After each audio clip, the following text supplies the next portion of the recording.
Welcome to Frequent Miler on the Air with Greg and Nick. Today we're going to talk about Black Friday and 5 ways to increase credit card spend. Then we're going to move into easy money from bank account bonuses. Not including Black Friday. Not including Black Friday. And are we taking advantage of all the free money that's out there? And if we have time, we're also going to talk about Marriott meetings, how to easily get 10 elite nights from Marriott. First, we have, as always, our feature is to read a reader feedback. So this week's segment. Yes, the reader feedback segment. And as always, Nick has no idea what feedback I'm going to read. I don't. Yeah. This one is directed at you, though, Joe. This is a reader who thinks your name is Joe. Okay. The reader says... The eye for detail, I see. The FM podcast hyped the PFS coin deal. I think it was Joe, this was in parentheses, I think it was Joe, said he was able to buy 5 or 6 of the coins. The coin right now is going for $1,000 on eBay. I sold mine for $650 a day after the mint release, and it has since gone up in value very quick. One could say Joe really wasted a mega opportunity to at least get the going rate of $650, $450 profit after eBay / PayPal / shipping and purchase costs per coin. So the going rate of $650 per coin the day after release. Those who listened to FM and went ahead with the PFS coin deal lost out on a huge potential profit. I think FM should address this. So let's do that. Let's address this. What do you think? Is he right? Did we lead our readers and listeners astray with this PFS coin deal? Joe? That's a great question. Or Nick? What should we call him? Yeah, Joe, that's right. Whichever. I'll respond to either way. Okay. Either name. But it was a good question, a good piece of feedback, actually. But here's where I think it's very easy to play Monday morning quarterback, right? And say, wow, the coins have gone up. They've gone up since that $650. If you look at recent eBay sales, I was looking at them just last night, and they were around $1,200, $1,300. And that's completed sold listings. So it's gone way up. And this is for a coin that costs $70 to $85 to buy new, depending on whether you paid for overnight shipping or not. So, we're talking huge profits possible.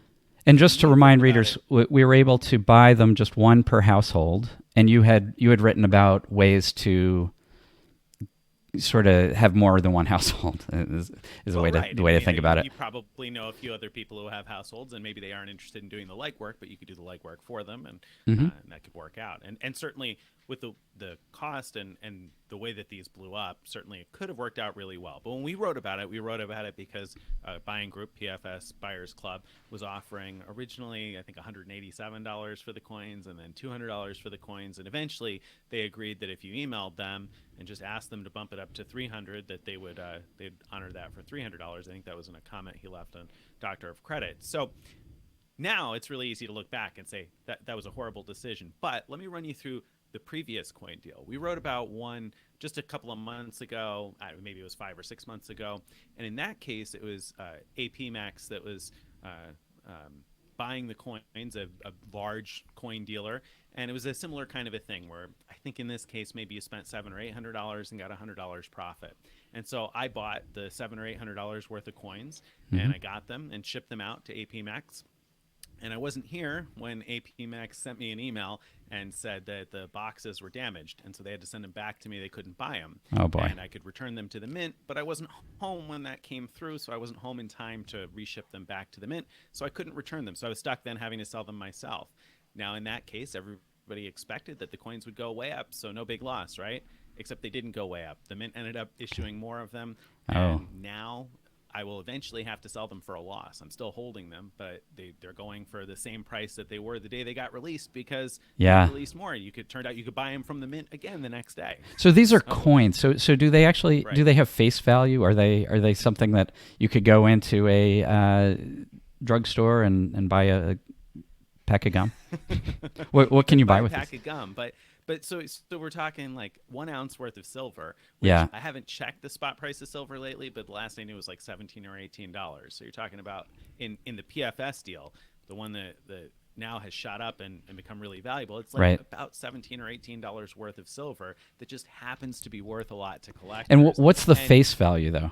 I'm just curious. What does the coin say on it? I think it's $1. I think that's small. Is what it says. All right. I think. Yeah. Maybe it was more than that. To be honest with you, I didn't even look at the face. Yeah. I didn't open the boxes. But I think it's something like that. I mean, it's not that much of.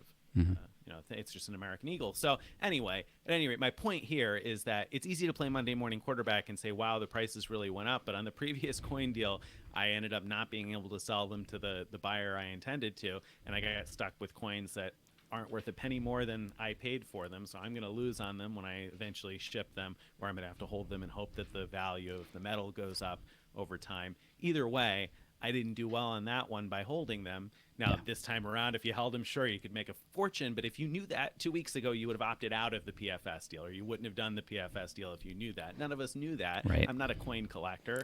I knew that I was looking at it as, hey, this is an opportunity to make some easy money. Like click, refresh, click, ship it. Okay, great. Print out the label, out to PFS, money in the bank. I got paid within the 7 days, as they said. So I totally understand the perspective that, yes, they went way up in value, but that's impossible to predict. And if you're good at predicting that, then you should get into doing coins more. Yeah, and probably stock market too.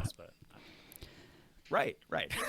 So lottery tickets. I imagine that anyone who does, I brought up stock market because I imagine that anyone who does stock market predictions in any kind of public way gets feedback all the time from people who are upset that they led them astray, either by telling them to buy or telling them to sell. Either way, it's going to be a wrong choice in many cases. And let me add to that I had a family member who got a couple also, and so I was helping them sell them. So I called the local coin shop actually a few days after the sale was over, when eBay prices were like $650 or so, like the reader is saying.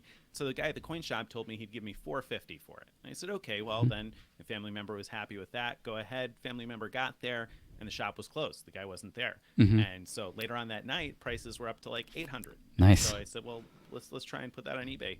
$840. Done. Sweet. 4 minutes, it sold. Yeah. so it was lucky, but even the coin shop owner didn't know that. And I called a second coin shop, and that guy said, you know what? I don't even want to do this because I've seen these things happen before. The prices are high now, and then they go down. He said, I'm not even interested in buying it. He didn't even give me an offer. And I told him somebody else had offered me $450. He said, that sounds like a great offer. I would take it. He didn't even want to buy it for $450, and now it's $1,300. I mean, that guy made an $800 mistake, and he's a coin collector who owns a coin shop. All right. So anyway, I think that's enough of rubbing in my face how well you did on last week's deal. Let's talk about today's deals that I didn't participate in. I've been doing Thanksgiving and just spending time with family, and meanwhile, you've written a few dozen quick deals, it seems like, covering Black Friday deals. So what's going on with Black Friday? Are there good deals out there? There are. We've written more than 20 quick deals in the last couple of days here since the Black Friday deals kind of broke. And so there have been some deals big, some deals small, but a couple of deals that I think people shouldn't ignore. And the first of those is that Kohl's small appliance deal that I wrote about the other night. A reader shared it with us.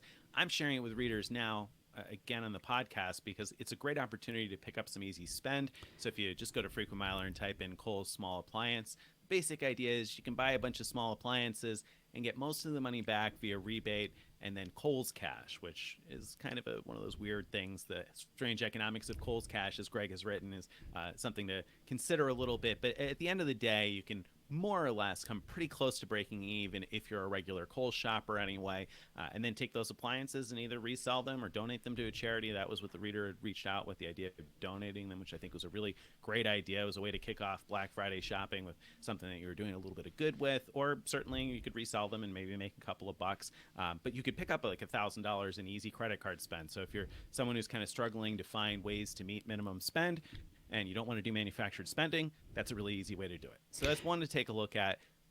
Go ahead. Okay. Oh, well, I was just going to say, so how long does that last? So a lot of our listeners probably are going to hear this at best over the weekend.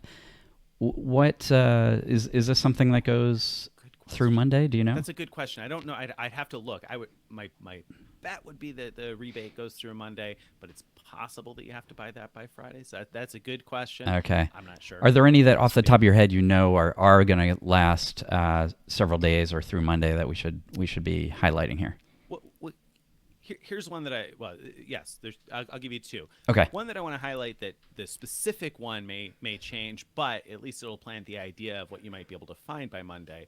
I wrote a post earlier today about Top Cash Back, and they're offering 20% back at Macy's, and also a reader brought up right now they're offering 20% back at Carter's, which is a baby clothing store. The reason that is a significant payout, A, is obviously it's a large payout for those stores, but B, Top Cash Back is offering a new customer bonus for new customers who sign up through our link. They've only offered this to a few blogs. Will get $35 in bonus cash back after you earn $10 in cash back. All right, so let's put this together.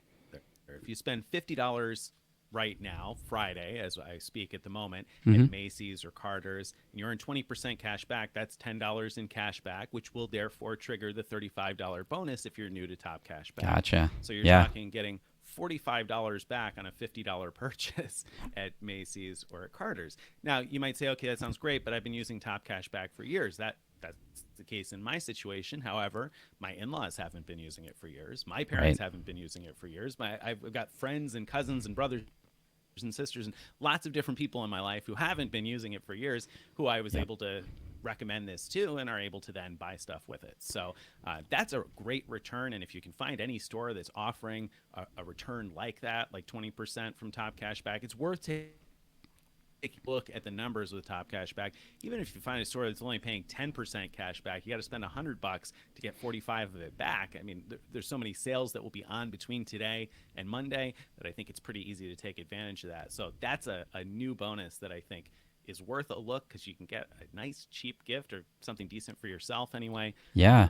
So the 20% back, the 20% back that lasts through Monday. What about the Top Cash Back deal? Is that longer? Do you know? So the 20% back is through Top Cash Back. Those payouts could change, so that's why I say you might have to look. I'm sorry, I meant it might not be Macy's I meant the new tomorrow. The $35 bonus, the new account bonus, that lasts until Sunday the 1st. So you'll need to sign up by Sunday the 1st. Okay. Then you can earn your $10 cash back. I believe anytime after that, the past promotions like this they've run, they've always told us that you have an infinite amount of time. Once you've earned your 10, the promotion is attached to your account and you would earn your $35 bonus. So you do need to sign up for it, though. So you want to go to Frequent Miler and type Top Cash Back in the search box there and find the post about $35 new account bonus at Top Cash Back. Easy deal. And with stuff being on sale on Cyber Monday, it should be pretty easy to earn that $10 in cash back in order to trigger the $35 bonus. Okay, nice. So I think the key takeaway is, even if you don't have anything that you want to buy, at least sign up. And you haven't signed up for Top Cash Back before, go ahead and sign up for that. And then if you do have something you want to buy, that's especially if it's in the $50 range, it's kind of a no-brainer. You're getting it dirt cheap. So, well, at least at Macy's or Carter's or anywhere 20%. But otherwise, because the point is you need to get $10 back from Top Cash Back in order to $10 back from Top Cash Back in order to trigger the 35. Yeah. Right. And so the larger bonus that you're earning on your purchase right now means the lower of amount of money you need to spend in order to trigger that $35 bonus, and therefore the bigger chunk of your money you're going to get back. But that's one that I definitely think that people are not likely to. Some people are likely to ignore it and shouldn't, because it's just a very easy one to do. My wife didn't have a Top Cash Back account. She signed up, got some clothes for my son from Carter's. So, there you go. Got some clothes to wear. Didn't cost us a bunch of money. Okay, cool. So that's great. And especially great timing, because people can get a head start on holiday shopping and do it from home, really easy, and get it for almost nothing. What else? You mentioned you had a couple of them. Yeah, so I should also mention at this point that we have a running list going of Black Friday and Cyber Monday deals. So that's also worth mentioning here, that if you go to the site, this will be pinned near the top throughout the weekend, where you'll be able to find a list of what's on, what's still available. We'll cross things out as we discover things have expired. So definitely you should take a look at that if you're looking in general to see what's still available now that may or may not have been available sooner. But another one that I think is worth a look from a travel perspective is Expedia is running 25% off of activities. Now that's valid for Black Friday, but I'm sure that they will run a new coupon code for Cyber Monday. And I don't know what the coupon code will be, but we'll have it on Frequent Miler.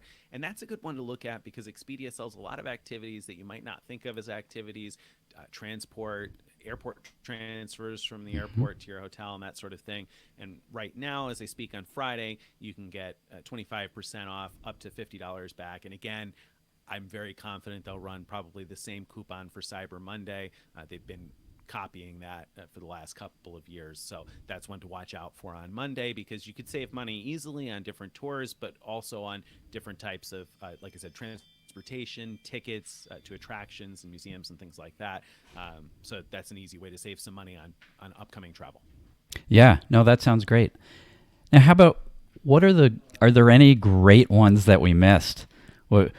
What should I have been sitting at home in front of the computer watching Frequent Miler to jump on a deal right away? And it's like, oh, I didn't do it, so I missed it. Is there anything like that jumps out at you? There's one, and actually you would have needed to have been a member of Frequent Miler Insiders or to have been following me on Twitter. The Insiders is our Facebook group, by the way. That's right. Our Facebook group, the Frequent Miler Insiders Facebook group. So it was Wednesday night. I was up very late posting quick deals, and I got done posting one. I had posted one anyway about a Sonos Beam sound bar, and I'm not very familiar with Sonos except to know that it's like the inexpensive type of home theater wireless speakers. And so this sound bar was on sale at Amazon for $300, and I had written a post about how you could get it for a couple of dollars less than that by stacking an Amex offer elsewhere. Seemed like a very good deal. It was really popular at $300. And at 4 a.m., I kid you not, at 4 a.m., I went to close my computer and get a couple hours of sleep for Thanksgiving. And I saw that Costco had a mistake taking more of a discount off of it than it was supposed to be discounted, and so you could get the same item that was already a great deal at $300 for $180. Would have been a really easy resell for anybody who's into reselling. Yeah. And they were mistakenly taking the discount off of the wrong product. And so at that point, like I said, I had closed the computer. It was 4 o'clock in the morning. I was tired. I wasn't going to open it all back up and update the post again. So instead, what I did really quickly was I shared it to Frequent Miler Insiders with a link to it at Costco. I did the same thing on Twitter out of my Twitter account, which is Nick at FM, just so that anybody reading could at least see it and click through and get it. And I think a few readers did because there were a few comments on that. So, nice. So that was a great one that you would have had to have been paying attention for. But if that was something, if a nice new soundbar was on your radar, that one's normally like I think over $400. So getting it for $180, would have been a good deal because they don't go on sale often. Yeah, absolutely. Well, thanks for keeping us up to date with all these great deals. Sorry that I missed, especially that one. That sounds really sweet. Let's. It was, but you had to be awake at like 4 a.m, I think, to have gotten it. Right, or been somewhere else in the country other than Eastern Time Zone, I guess. So. Right, that too. Yeah. That too. So. Let's take a step back now from the deals and say what we do every day of the year is we talk about ways to earn miles without flying. And by miles, we mean points, miles, cashback, all that kind of stuff. So there's a couple of topics that we have that are related to that. So the first one is about credit card spend and how to increase it. Now, that sounds like the opposite of making money, increasing your spend, but what we're talking about is ways to... Sounds a lot like shopping for Black Friday. It's ways to increase spend in ways that you either get the money back or on spend you're doing anyway, but usually not with credit cards, and so by using your credit cards, you get the rewards. And of course, where the big rewards are with sign-up bonuses or with big spend bonuses where the credit card company says that when you spend, let's say, $25,000 in the year, you get this. So, and some of those are pretty compelling. This is pretty compelling bonuses at those levels. So I put out on Thanksgiving morning a set of 5 easy ones. The 5 easy ones I listed, easy ways to increase credit card spend, are to pay taxes. So pay federal taxes. There are several services that will take any credit card, Amex, Visa, Discover, MasterCard, and you can pay your federal taxes. And even if you don't have taxes to pay, you can pay your estimated quarterly taxes, even if you don't owe any. And the IRS will pay you back the difference when you file your end-of-year taxes next year. So obviously you need to have the money available in your bank account to pay off your credit card bill and to float that until your money comes back. But you do get it back minus the fee. But the fees are quite low on paying your taxes. Now, a little higher in fees is paying bills with plastic or plastique, depending on how you like to say it. It's with a Q at the end instead of a C, is a service that lets you pay bills with a credit card, bills that you couldn't normally pay that way. And so you could pay your rent, you can pay contractors. There's a lot of different things you can pay. There are rules about who you can pay with Amex cards and who you can pay with Visa cards. MasterCard and Discover are pretty wide open. You can pay almost anything. You can't pay your credit card bill. You can't pay a bank account. But beyond those kind of smaller limits, you can. With Discover and MasterCard, you could pay your mortgage. With Visa and Amex as well, you can pay your rent. And there's just a lot of things you can pay that way. And that's a great way to use your credit card in ways that the credit card companies don't get upset about. It's legitimate spend as far as they're concerned. They've already instructed plastic as to what they're not allowing. So as long as you're going within the rules, which they've set their limits, so they've set their limits, so it's a good way. And now there is that high 2.5% fee, which most credit cards don't earn that much for spend, or sometimes they earn a little bit more, but it's still it's not like you're going to profit a lot. But if what you're doing it for is to hit a big spend bonus or a minimum spend for getting a new credit card, I think it can be well worth that fee. Right? Sure.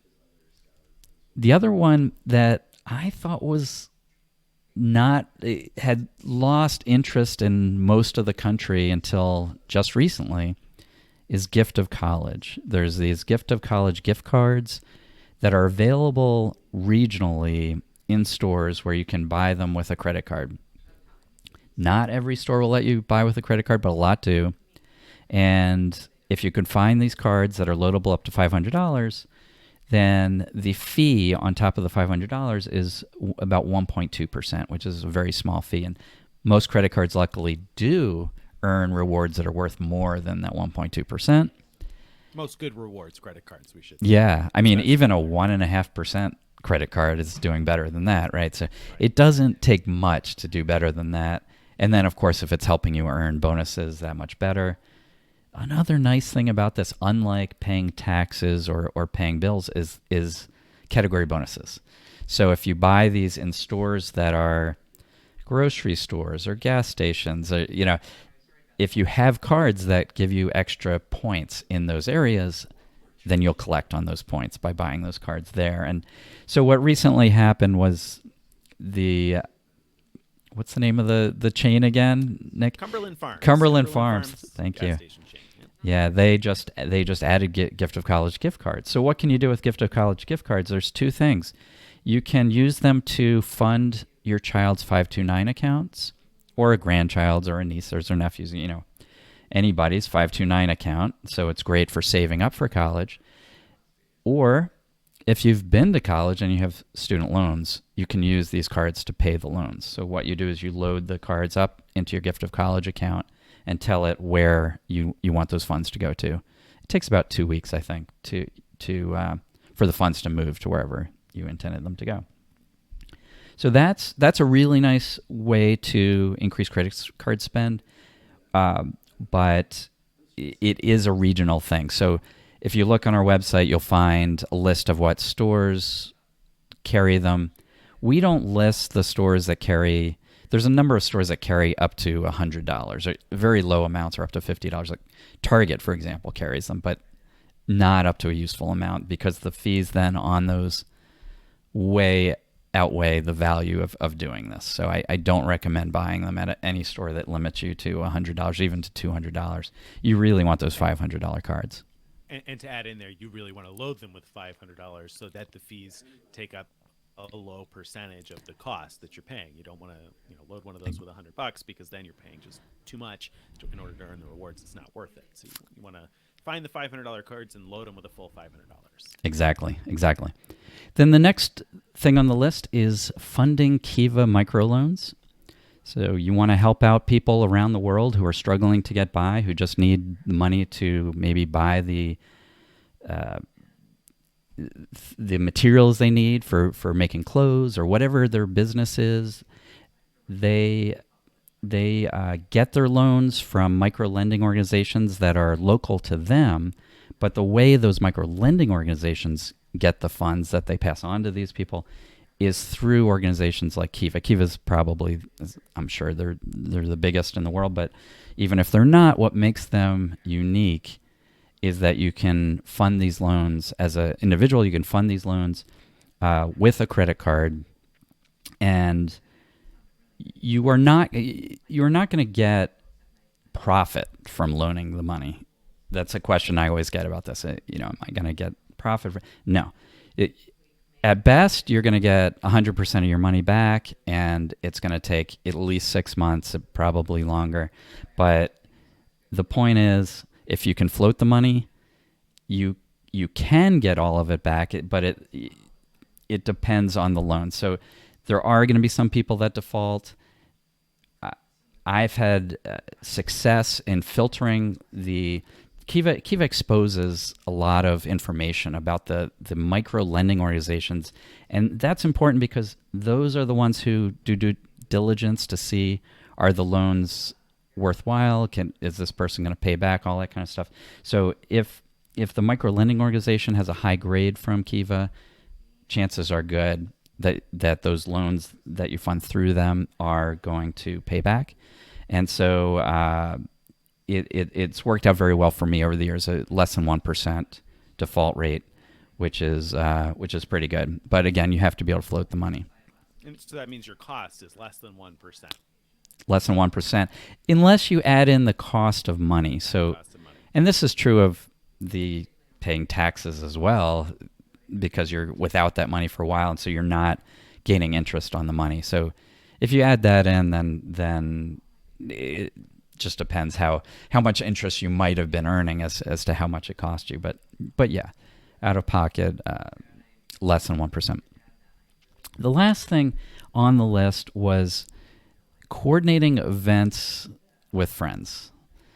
The idea is you have a bunch of friends that are into sports, and you say, I'm going to go buy a block of seats at a bunch of the big games this year. So who's in? And my bet is that in most social circles, friends will be happy that someone is stepping forward and being willing to do the legwork to find and buy the tickets and just charge you, your equal share. Of course, this person who does the coordinating can use their credit card, can even stack deals in some cases. Like if it's through StubHub, you might be buying the games through using StubHub gift cards that you bought at a discount. We sometimes write about those deals. So there's a lot you could do to increase spend or reduce costs, and also maybe even improve your social situation by spending more time with your friends. And yeah, you'll be popular. So, or if it's not sports, maybe it's plays, maybe it's concerts, or whatever it is. Maybe it's maybe you're a golfer and go set up the tee time and whatever, do all that. Yeah, so there's lots of opportunities there. I personally haven't done a lot of that, but it seems to me like something I ought to be doing, and anybody who's into this stuff ought to be doing. What do you think? Sure. For sure, yeah. I do this all the time for family. Most of my family is not really interested in credit card rewards, which might be surprising since it's basically all I spend my time doing. But but they're just not particularly interested in learning how to do it and They how to figure earn Nick's on their got own. this. Why should we learn? Exactly. Exactly, and that's fine with me. So I definitely have become the travel coordinator for my family, and I'm often coordinating those types of things that Greg's talking about. In fact, it's funny you brought up the event tickets because my son's birthday is coming up and we found an event that we thought, oh, that'd be great. And so we kind of sent a few friends messages, and before we knew it, we got like 30 people interested in going. And we said, well, let's call and see about group tickets, if we can get a discount. And then, of course, obviously, we pick up the spend for all of the tickets. So everybody will just pay us back. So that kind of thing can certainly be a good way to earn rewards. Also, we tend to be the designated Santa for our families. Basically, everyone in the family that's looking for a deal on something knows to come to us and ask, hey, listen, this is what I'm looking for. Can you help me find a deal? And so we become the shoppers for the family. Okay, so let me get this right. So they tell you what they want to buy for someone else. Exactly. And you do the deal shopping, you buy it for them using your credit card, and then they pay you back through Portal rewards or Amex offers or whatever it is. Yeah, they just pay us back with a check or bank transfer or Venmo or whatever the case may be. And so we do this all the time. Actually, before we got on the air, we had said that Greg had said he'd asked me about the things I bought for Black Friday, and I said, well, actually, I haven't bought that much because I've spent most of my time either writing about it or helping family members find their deals. So I mean, I have bought some things, but almost everything I bought has been for somebody else so far. So, which is great because I'm picking up a bunch of spend and earning a bunch of rewards that are even less of a cost than gift of college or the different methods that Greg has mentioned. Because in all these cases, they'll just pay me back for the items they were going to buy anyway, and I probably found them a better deal than they were going to find on their own, and yet I end up getting the rewards, which is a good deal for me too. So that's another way to kind of run the same kind of idea as being the travel coordinator, be the person that's the dedicated shopper for the family. Yeah, that's a great idea. So do you also help your family with spend on credit cards, or is that something totally on their side? With spend on credit cards. So if you recommend to someone in your family to sign up for a new card, I'm sure you do this with your wife, but someone less closely related, right. do you somehow help them meet that minimum spend through the things you know how to do?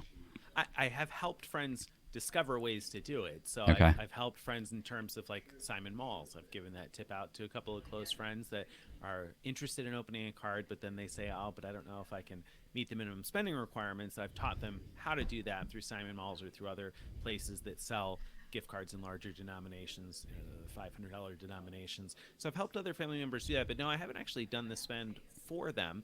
But again, maybe surprisingly, most of my family is not particularly interested in it, even though I've tried to kind of extol the virtues of how you can travel and enjoy it and get a bunch of rewards, and not even just travel rewards. Even if you're just interested in cash back, at least get the cash back. It's your money. You might as well keep as much of it as you can, or the banks are willing to give it out as bonuses, then you might as well take advantage of that and pick it up. So Right. I do try to talk friends and family members into that, but a surprisingly small number of close family and friends ask about it. So that always reminds me that there are a lot of people out there that aren't doing the stuff that we do, and it's a good opportunity to be able to tell them about that. But that also creates the opportunities that we have, because not everybody is looking at the same things that we're looking at, and that's why we're able to pull together these resources and do a reasonably good job of it, because we are those people that are focusing on it and looking for those opportunities. Not everybody is. Right. Now you mentioned cash from banks. That's something you wrote about this week is the bank account bonuses. Usually we write about credit card sign-up bonuses, but you wrote about bank account sign-up bonuses and how it's a easy it's an easy win, an easy way to get cash. So why aren't we all doing? So I haven't been doing that much. I mean, I've done it a couple, maybe 3 times over the past 10 years, something like that. How about you? You know, if we go 10 years, then it's been quite a bit. But over the Yeah. last 3 years or so, since I've been working for Frequent Miler, I haven't been into doing the bank bonuses. Really more than that, I guess. I'd say it's more like 5 or 6 years. I haven't done them very much because I got really enamored with credit card rewards and the chance to earn big sign up bonuses and spending bonuses and category bonuses, etc. But recently, the SoFi money deal came around, and I realized, that was super easy. And in that case, it was a relatively small amount of money. You deposited 100, and at the time, you could get a $50 bonus that's since decreased, and then pick up bonuses for referring friends. And it was a reminder that banks do offer these bonuses for other types of accounts, not only credit cards. And so then I got looking at a few others, and I wrote a post about it this week because some of them are really, really easy. I opened one just over a week ago now. I don't know, maybe 2 weeks ago now, and I had to deposit $50 to start the account, and then I needed to receive a direct deposit of $500 or more by December 31st. And the thing that I wrote about this week, or included in the post, is that banks usually require some sort of a direct deposit in order to trigger a checking account bonus. So if you're going to open a new checking account at a bank, they usually have some requirements, and a popular one is that you have some sort of direct deposit post to the account, which normally would be your paycheck coming from your employer or Social Security benefits or retirement benefits, etc. However, not everybody wants to, understandably, not everybody wants to switch their direct deposit month to month to a bunch of different banks. And the good news is that a lot of banks just don't have their systems set up to know the difference between what is a direct deposit from an employer and what is a transfer from one of your other accounts. So in this case, I opened a brand new account, deposited $50. I needed to get a $500 direct deposit within the first month and a half here or whatever before December 31st. So I moved money from my SoFi investing account, which I opened the account recently just for the bonuses from SoFi. Right. and so I had $500 in that account. And so I just withdrew that $500 from my SoFi Money account to the new bank account, and the new bank recognized that as my $500 direct deposit. And the very next day, I got my bonus for signing up, which in that case was $250. So yeah, $250, just kind of out of thin air. Right. Now, I have to keep the account, I think, for 6 months before I can cancel it if I decide I want to close it. So there are some details, and the bonuses really do vary in terms of how much and how much headache they are in order to trigger them. But I found a couple like that were like a $500 direct deposit, and you get a bonus of $250 or so, more or less. It changes, varies from bank to bank. It's just easy money, right? Yeah, Especially if you're doing it in two-player mode, with a husband, wife, boyfriend, girlfriend, cousin, brother, sister, whoever it is. If you're playing in two-player mode, then you're looking at a $500 bonus with like 10 minutes of work. Maybe. Right. If you're slow. Yeah. It's funny. Easy money. I think there's two reasons why I haven't been doing it. One is that I haven't liked the complexity of having so many bank accounts open and having to track them. Now, obviously, I do that with credit cards, but I just didn't want yet another thing like that to deal with. Whether or not that's a good decision, that's debatable. Probably not. The other thing is, I think that cashback, it's hard to get as excited about. And this is why rewards programs are so successful for businesses. But it's hard to get as excited about a $200 cash bonus compared to a 50,000 point bonus, which, I mean, 50,000 is usually worth a lot more than 200 to begin with. But the point is more, when you have the miles, you start thinking about, ooh, this could be a business class flight to wherever, right? Whereas with the cash, it's just the cash. I mean, not that it's insignificant, but the point is, it's not something that makes you like dream about how much bigger it could be, or how it could lead to amazing experiences. Even though if you do enough of it, obviously it could. And I'm sure that that's why Greg hasn't done it, but this is why Greg is wrong about that, because you look at a bonus like the one I wrote about this week, and it was $250, and literally I just moved around my own money that was sitting there, so it didn't cost me anything but a few minutes of my time. So that was $250 in my pocket. I'll get around to doing it for my wife here, and that's $250 for her. So that's $500. Now Easy money, I can yeah. use that $500 to buy 100,000 Hilton points. The Hilton points go on sale all the time for half a cent each. Take that 100,000 Hilton points, and that would buy us at least a night in an overwater bungalow at the Conrad in the Maldives if we want it, because that property for the overwater bungalows, those are 95K standard award nights. So yeah. So that bank account bonus right there, just one of them done between the two of us, would get a night at a place like that. And so obviously it could get you a night at a lot of different places. That's just one example, but that's right. Seems well, it's another way of saying is you can think of it if you want to. You could think of a $250 bonus as being like a $50K Hilton or $50K IHG bonus, because both of them have points that at sometimes can be bought at half cent each. Yeah. And when you look at it that way and say, okay, so you're picking up 50,000 points with no new credit card, no minimum spend requirement, no 524 impact. Most new bank accounts don't require a hard pull, though I did link to a Doctor of Credit resource where you can always check that information with Doctor of Credit. If it does require a hard pull, very few do. There are some that do. Then it would change things for me. If it was going to require a hard pull, then maybe it's not worthwhile.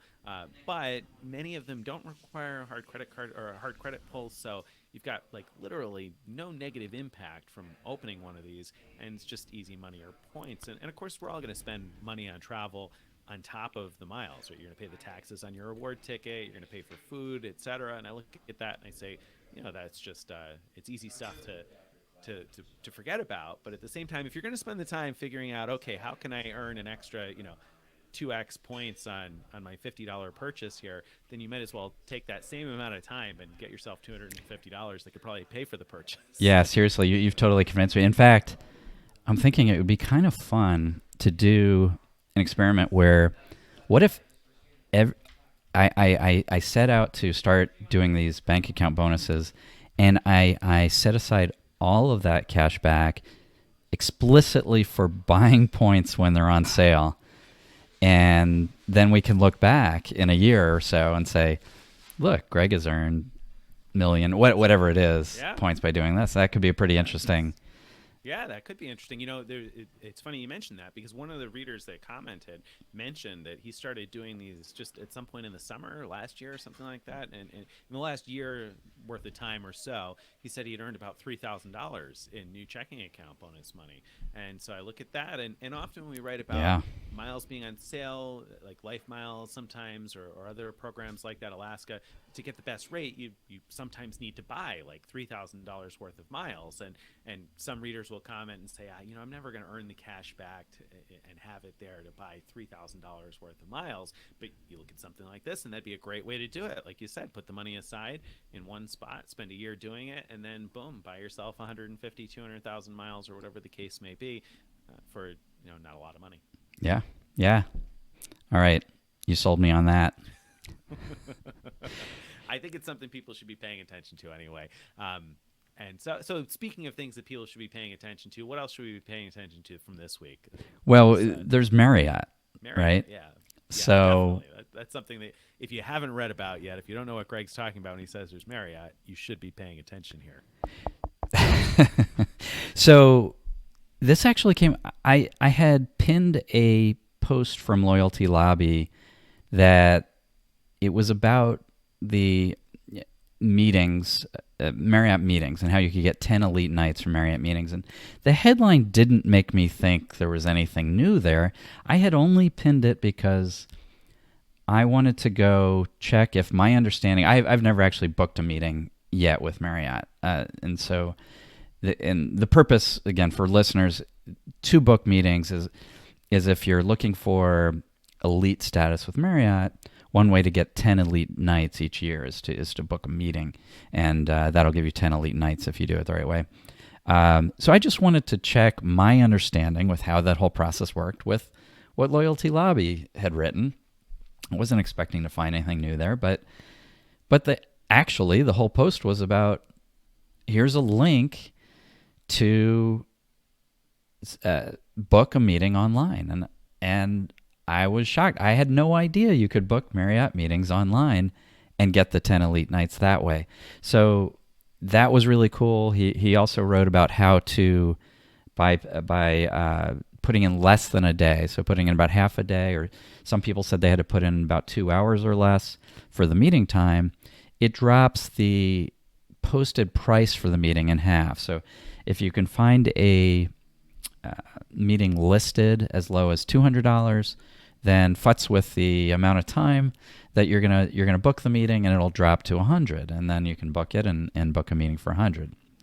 So that in itself is not mind-boggling, in that I know a lot of people who have negotiated rates, have called up local hotels, and they pay anywhere from 70 to 100, the people I've talked to, for doing meetings. But I thought it was noteworthy that it's even easier than having to call around, because you can actually do it online. It is, and I'll add to that. I knew you could request a proposal online. I didn't know you could book the room online, because in my area, the area that I've looked before at the website, it didn't list any prices. It just had a button to send in a request for a proposal. And so I did that with a couple of places that never got back to me. Then when Greg posted that this week, I was like, let me check a couple of other larger cities a little farther away from me. And then sure enough, I found some properties that had a price listed. Now, I wouldn't have noticed that because I hadn't checked beyond my area. So it's worth noting that not all properties will let you book the meeting online. So you'll have to look through the search results and see the ones that have a price, and then go into it and modify the times. And the benefit here is it's all in writing. It's done. You know you're going to get the 10 elite nights, I would imagine, right? Versus if you negotiate it over the phone, you have to hope that that person makes sure that they get that information in there right and gives you Exactly. online, you don't have to worry about that. Right. Now, it sounds like, though, from at least one reader, that there is a benefit to doing the request for proposals, because someone was able to find one willing to do a $50 meeting for them. So I'm thinking next year, when I'm looking for elite nights, I'll put out a bunch of proposals saying, hey, I only need a room for an hour. Oh, I'll one up you on that. If you know you're going to need the time, you could book it now, right? I mean, you could even you could negotiate now. Now, there's a little bit of, do you really want to do it in advance, because maybe you don't really need those 10 elite nights. But I was already thinking, That's a good point. 50 nights next year, and I don't know if Marriott might change the program at some point, so I wouldn't mind getting it locked in right now. Right. I know I'll have my 15 credit card nights for next year, and then if I'm able to pick up 10 this way, that's 25. Then I only need 25 to requalify for platinum. So that's a great point. I'd be inclined to just do that, because if I could, I mean, especially if I could find one for $50, it's kind of a no-brainer to spend it, even if I end up not needing the elite nights. Although it seems pretty unlikely that I won't need them next year. I think I will. I think I will too, and I definitely won't make titanium next year. So if I end up anywhere near a stone's throw of titanium, then I'll definitely have needed that. So actually, I didn't do it yet, but it came to my mind. I thought, maybe I'll just book one for January and have next year's done, especially because I figured January, living in the Northeast, is probably low demand time for meeting room space. So so I thought I might be able to get one of those $50 places. Once I saw that, I said $50 for 10 nights. I felt silly, because this week I checked into a place that I wasn't going to stay at the entire stay, just because I needed the extra nights, and I thought it worked out to be a good deal, because it wasn't going to cost me very many points. But if I knew I could have gotten 10 nights for $50, I probably would have done that instead. Right. But I mean, you knew about the possibility of booking meetings inexpensively. I did, and I knew that I might be able to negotiate a $70 meeting, but I thought there was probably more of a chance I'd end up paying about $100. Gotcha. I really wanted to call around forever, and I was like, $100, I don't know if it's worth all that. At 50, though, I think that would have changed the math. When I was looking at it, for me, I was spending an extra 15,000 points, or I'd have to call around and negotiate my way to about $100. I said, I'll just spend the 15,000 points. It's kind of a close wash with the $100 cash amount that I'd be outlaying. This way I don't have to spend the $100, and I didn't mind losing the points, but I would have paid $50 to keep the 15,000 points, I think. Okay. So let me bring up something. you're gonna have titanium this year, right? You're gonna Right. qualify for titanium. Me too. I've actually already qualified for titanium. Um, if next year, well, I'll talk about me. So if I'm not gonna hit platinum, let's say so I have so for listeners, to get to titanium you need 75 nights within a calendar year.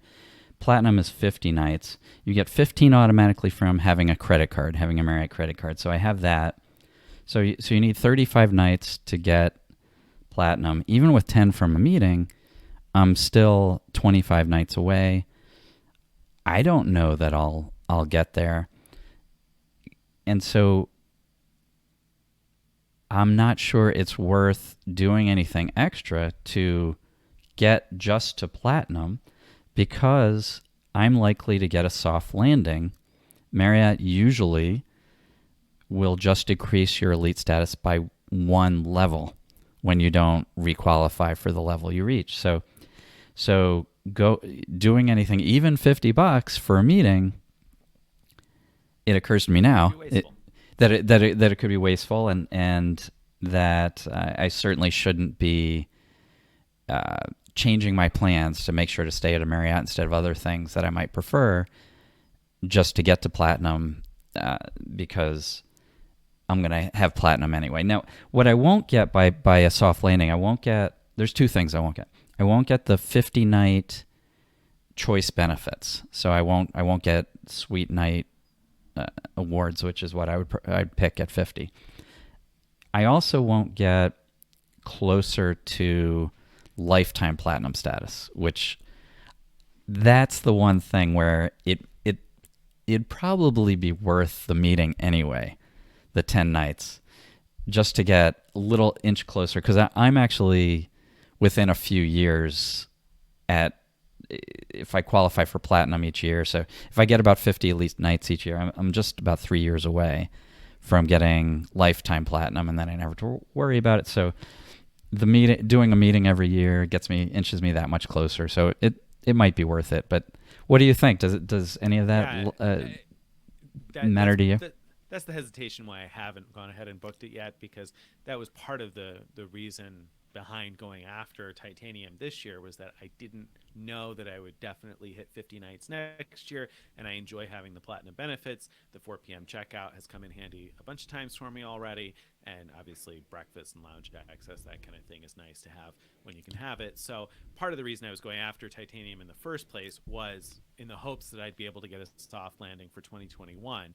On the flip side, I obviously wouldn't mind having those choice benefits and being able to get the 5 Sweet Night upgrades if I can. And I know that I will travel a certain extent next year, because we'll have some FM on the go meetings, and we'll have some different things that we speak at and whatnot. So I'm likely to get it. I would guess I'm likely to pick up at least 8 or 9 nights throughout the course of the year, just from trips related to frequent miler. And then I will probably at some point take a vacation. I'm picking up these easy Marriott gift card points from the Capital One Venture card, which, if you're not familiar with what I'm talking about there, I do a little bit of Googling about frequent miler, the best hotel credit card, and you'll find out that. So I'm somewhat likely to choose Marriott when I have the choice. Gotcha. Anyway, Yep. even though I don't love Marriott. So I know there's a decent chance that I could pick up enough nights to get to platinum. I'm just not positive I will. So that's why it's like an insurance policy having the titanium. You're right, it might be wasteful to book the $50 meeting. Now here's my question, and you might not know the answer since you haven't booked the meeting yet either. Do you have to pay for it when you book it, or do you pay for it when you actually consume it? No, I don't know the answer to that. Although I would get, I think it's when you consume it, because at least everything I've seen so far, I don't think they show you, even during the checkout, what the full price is going to be with the service charge and everything. Right. And in the one case where I looked it up, where I requested more information about $100 meeting, it came back with that there's a total of 30% in that case of fees on top of it. So they're adding in service charges and things. So That's here's why my thought I on think that, it's though. afterwards. My thought on that then is that I would look to book one as far out in the schedule as possible. So I'll Oh, have there like you go. So you a could cancel decent it. picture. Yeah, so I could cancel it exactly if it's not useful to me. But I'm partially interested in locking that in now. A, to be able to lock in a good price if I can find a place that's willing to do it for $50.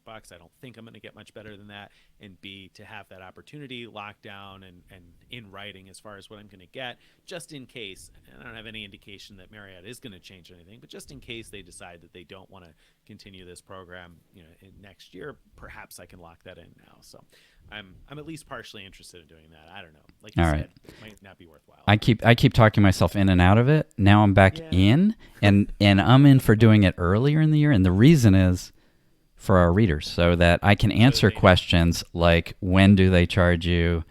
How soon Is the whole elite night thing automatic? Yeah, all that stuff. So I need some experience with it. Yeah. So you do it at the beginning, and I'll book it at the end. Yeah, and that way, no, that's actually perfect because then when people at the end of the year, when they really need it, when they realize they're 10 short, when they say, "Does this still work the way Greg wrote about 11 months ago?" Nick will be like, "Yeah, I just did it yesterday," and there we go. Hopefully, done. Right. So Marriott meetings next year. Perfect. If somebody who wants to meet, then I'll have a meeting, and so will Greg. For anybody who'd like to meet, we should do. You know what? We should do these talks in meeting rooms. Hopefully the Wi-Fi will be good. hopefully. I've thought that one of these days I'll end up doing that, but not yet because I haven't needed the meeting. I thought I would need the meeting this year, but it just turned out that I had enough nights that we're going to be there anyway. And you hit 75 also, which to me is kind of surprising because I actually don't love Marriott. I don't mind Marriott. I've obviously put a lot of nights in Marriott hotels this year, but it's not my favorite chain. Yet I'm going to this year have spent more nights in Marriott than I've ever spent in a single chain before. Yeah, interesting. Most of mine though were not actually from spending nights in Marriott's. I had some weird stuff happen. I mean, one of the weird stuff was a lot of people had this happen where they were offered 15 elite nights for upgrading from the old Chase Marriott card to the newer one, and I took them up on that, and so that was some, and another was two accounts got merged, and they each had the other one had 15 elite nights on it already, and so 30 of the nights, no, 45 nights, because were not spent in hotels, because 15 from my primary account's credit card, 15 from merging an account, and 15 from the upgrade. So pretty crazy. Yeah. So that's almost platinum. Almost platinum without spending a single night. Marriott. That's a post in and of itself, but not replicable probably for most people. No, not even myself. I don't know how I would do it again next year. Right, but a good point though that came out of that while you were talking was that some readers have been given misinformation in terms of like, do those elite nights from a meeting or from your credit card count towards the 50 you need for a choice benefit at platinum status, or do they count towards lifetime status and those kind of things? And the answer in those questions is yeah, they count just like nights that you spent in a hotel when you're getting it from the credit card or from the meetings, right? Yeah, that's true. The reason that comes up a lot about meetings is that it didn't. The reason it comes up with around the choice benefits. If you pick 5 elite nights as your choice benefit, until this year, those 5 elite nights did not count towards lifetime, but they've changed the terms. Now they do. So now it's just like every other elite night meetings and credit card, all those things now are consistent. As far as I know, I can't think of any exceptions that are still out there where they don't count for lifetime. So that's great. Makes it simple. Yeah, very good. Very good. So we got lots of different deals to look at this week. You've got the Marriott meetings to keep in mind and those bank account bonuses that you should not be forgetting. That's right. Just about all the topics this week? That's about it. So if people want to read more, where do they go? They go to thefrequentmiler.com. So that's THE, thefrequentmiler.com. That's where you'll find all of our posts and information. We're posting lots of stuff in the coming days here with the big sales coming up with Cyber Monday. But then you can look out each day for a nice analytical post in the morning and then quick deals throughout the day. That's thefrequentmiler.com. You can also find us on Facebook. You'll find our Frequent Miler Facebook page, or you can search Frequent Miler Insiders and join our Facebook group where you can connect with other people who are interested in rewards and ask and answer questions and share information with other like-minded folks. And then, of course, you can find us on Twitter at Frequent Miler, or find me on Twitter at Nick at FM. And then you'll find our YouTube channel, Frequent Miler, where you can watch these videos. If you're watching us right now, great. Good to have you here. If you'd rather listen, though, perhaps you're a commuter or you want to listen during work, you can find us in all your podcast formats. You'll find us in Spotify, Apple, iTunes. You'll find us in all the different various places online. You'll find links to where you can download these in order to listen to them or watch them on the internet in our Week in Review post that posts every Saturday morning. So this particular one is going to post Saturday, November 30th, 2019. But you'll find all of those links each Saturday. So if you forget and you're looking for it again, check us out each Saturday, and you'll find links to all of these different formats, podcast, video, etc. Thank you guys very much for being here. Thank you, Greg, for sharing a little bit of time with us this weekend, too. I know it's a busy weekend for everyone, so we're glad we're able to get a chance to be here and share some of the deals with Absolutely. Thank you, and happy holidays, everybody. Happy holidays.